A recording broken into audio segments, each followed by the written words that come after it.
Pastor y profeta, fundador de la Iglesia Casa Apostólica Nuevo Caminar, se ha desempeñado en muchos roles de liderazgo en diversas asociaciones pastorales. Su ministerio se enfoca en el crecimiento espiritual y a la unidad de la Iglesia. Con nosotros en el Micro Creativo TV, Gastón Fidelibus. ¿Cómo andas, Gastón? ¿Cómo estás, querido? Gurí. Gurí. Qué lindo encontrarse con un gurí. Entrerrianos. ¿Hace cuántos años que servís en la Iglesia de Cristo? Bueno, conozco al Señor desde los 6 años. Tuve un compromiso fuerte con el Señor a partir de los 16. Bueno, en el transcurrir de la vida, nuestro llamado fue a los 27 años y ahí, bueno, le dedicamos ese tiempo al Señor. Hoy tengo 54. 54. ¿Me ayudas a identificar las etapas del cristiano? Porque viste que hay distintas etapas, donde uno capaz se convierte plenamente, se convierte emocionalmente, después uno empieza a servir por llamar la atención, uno empieza a servir por espiritualidad convencida. ¿Cuáles son las etapas que vos podrías describir de la vida cristiana? Bueno, yo creo que arrancamos, y también lo podemos dividir, eso, asociarlo con la fe. Cuando el ser humano tiene diferentes niveles de fe, hay una fe natural que cualquier persona puede tener, hasta que se encuentra con el Señor, tiene un encuentro con Cristo. Ahí comienza una fe salvadora que podría ser el nuevo nacimiento de un cristiano, esa oración de fe, ese tiempo con Dios que identificó, que le dio lugar a comenzar una vida nueva espiritualmente. Luego de ese tiempo hay que transcurrir con un ABC de la vida cristiana y ahí hay un importante rol en la iglesia para acompañar a ese cristiano, para que con los fundamentos básicos de la vida cristiana pueda empezar a establecer los principios y valores que conllevan una vida espiritual. Podríamos decir desde la conversión hasta ese tiempo, y podríamos decir cerca de unos 1 año y medio, 2 años mínimo. En el ideal. En el ideal. Claro. Hay gente que pasan 10 y sigue todavía con el ABC. O sea, pasar de lo que escuchás, ponerlo a la práctica, podría ser como el segundo paso. Como el primer paso, como recibo, me gusta, el segundo paso es lo aplico. Lo aplico. Okay. Lo aprendo primero, claro, aplicando, o sea, voy a aplicar lo que me tienen que enseñar, que son lo básico de la vida cristiana. Saber por qué oramos, saber por qué el Espíritu Santo está, aprender de vida devocional, aprender perdón, bueno, una serie de cosas que eso nos lleva a tener, establecer las bases de un cristiano. Podríamos decir que lo ideal serían 2 años, pero el promedio es entre 3, 4 y hasta 5 años. Esa parte. De ahí podríamos decir, si sería lo normal, cuando una persona ya tiene establecido estos principios, empieza a sentir la necesidad de devolver de lo que Dios le dio y ahí se activa, podríamos decir, la necesidad de servir. Siempre afirmamos esto, para uno ser exitoso en la vida cristiana, primero tiene que tener disciplina, ¿no? Pero segundo, para disfrutar lo que Dios te da a través de la disciplina, tenés que servir. Disciplina y servicio van de la mano. Yo puedo tener una disciplina excelente, aplicar los principios y me va a ir bien. Pero si yo quiero disfrutar de la plenitud, la tengo que acompañar con servicio. Eso podría ser una segunda etapa bien establecida, donde el cristiano no solamente ya conoce a Jesús, ya se encontró con Él, ya se estableció su vida básica de vida de valores y principios, y eso de la necesidad de servir lo lleva a ver que hay mucho más de Dios para él y él se va a poder sentir identificado para otras cosas. Claro. Y una de esas es poder hablarles a otros de lo que él siente.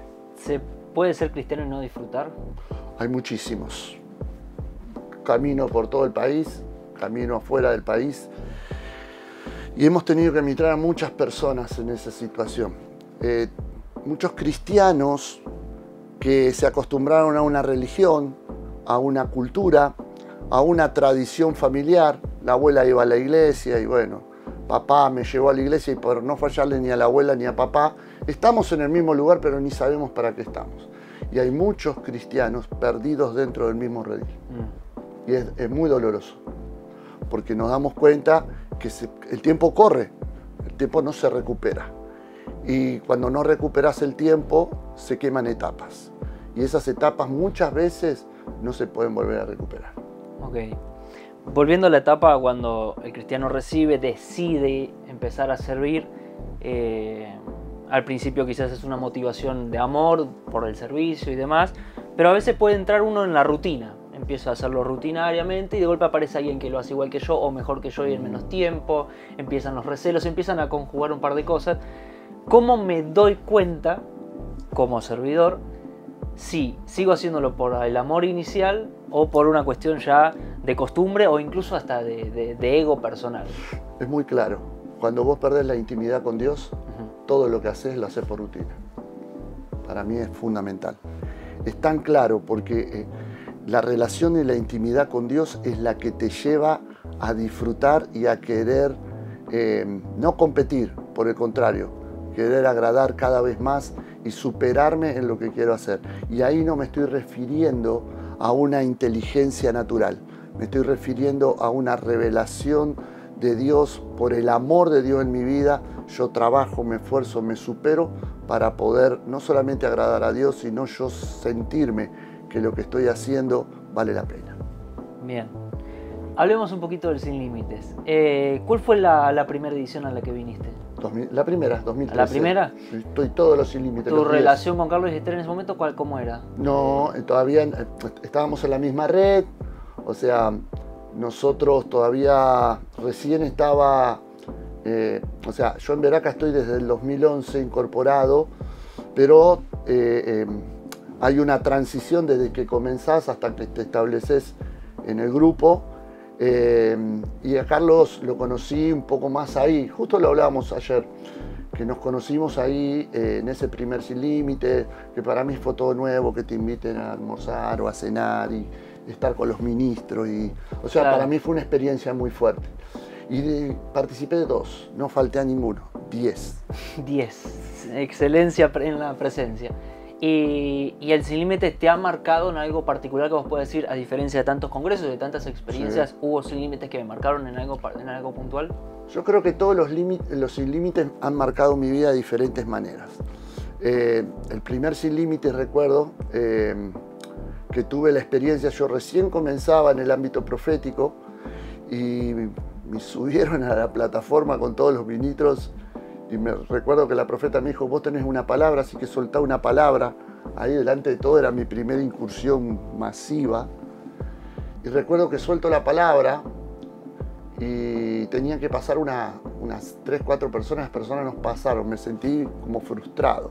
Pero cuando terminó esa parte, hubo un receso, las 4 personas vinieron a decirme, yo tendría que haber pasado, esa palabra que vos dijiste era así. No, para mí fue... la confirmación quizás. La confirmación y públicamente exponer, porque el profeta en algún momento es probado. Claro. Si lo que recibe, por eso siempre digo, la prueba comprueba, ¿no?, lo que hay en uno. Ese fue el primer Sin Límite. Y bueno, transcurrieron diferentes Sin Límites donde la renovación espiritual, donde personas de nuestras congregaciones fueron marcadas con palabras. Hoy algunos son pastores, por esas palabras que recibieron en estos congresos. Corono el llamado a profeta con el año 2019 que se hace el presbiterio, donde soy reconocido oficialmente como profeta de don. Y en ese escenario tan especial, donde ministros de diferentes lugares y de mi propia institución asistieron, fue un escenario nuevo en mi vida espiritual. O sea, uno venía haciendo la tarea, pero llegó el momento de que el Señor quería que públicamente se haga un reconocimiento del ejercicio del ministerio, ¿no? Perfecto. Te voy a plantear algunas situaciones, ya como para jugar un poco y para conocer un poco, ya que viniste a todos los Sin Límites, te conoces a todos los oradores. Te pasaste muchos almuerzos y muchas relaciones con todos ellos, Satirio, Verónica, Carlos, sí, Esther, Daniel, Edmundo. Entonces te voy a dar situaciones y vos me tenés que decir, bueno, a esta persona se la encargo. Por ejemplo, ¿a quién le dejarías un mes tu iglesia?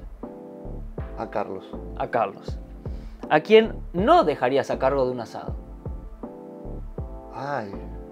Y a Edmundo porque no lo conozco haciendo asado. No sabemos cómo hace asado, muy bien. Tenés que viajar 10 horas de ruta, Sí. pesado 10 horas. ¿Quién es tu copiloto? ¿De todos esos? De todos esos. Aparte de mi esposa. Bueno, vamos, aparte de tu esposa, ahí está. Y la llevaría a la profeta Verónica. Así la Dos aprovecho. profetas 10 horas es un montón. No, pero la aprovecharía para hablar. Obvio. ¿Quién crees que va a dar, o dio, quizás, la prédica más picante de este Sin Límites?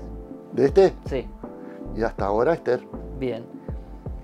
¿Quién de todos los oradores que conoces necesita urgente unas vacaciones? Aparte de mí, Aparte de... necesitaríamos vacaciones a Esther, Gastón, Carlos, Daniel. La profeta Verónica también. De última todos juntos. Sí, el mundo no sé, pero bueno, lo agrego al mundo también para que vaya. Y bueno, Gastón, para ir cerrando, ¿por qué alguien tendría que vivir la experiencia Sin Límites? Bueno, vivir la experiencia Sin Límites es vivir una renovación. Siempre digo esto. Venir a Sin Límites es venir a recibir y beber de una fuente de agua viva que es la fuente del agua del Espíritu. Renovación espiritual, renuevo, fortaleza, generar vínculos, generar amistades y sobre todo disfrutar del Espíritu Santo. Muchísimas gracias, Gastón. A vos, gracias a todos, Dios los bendiga.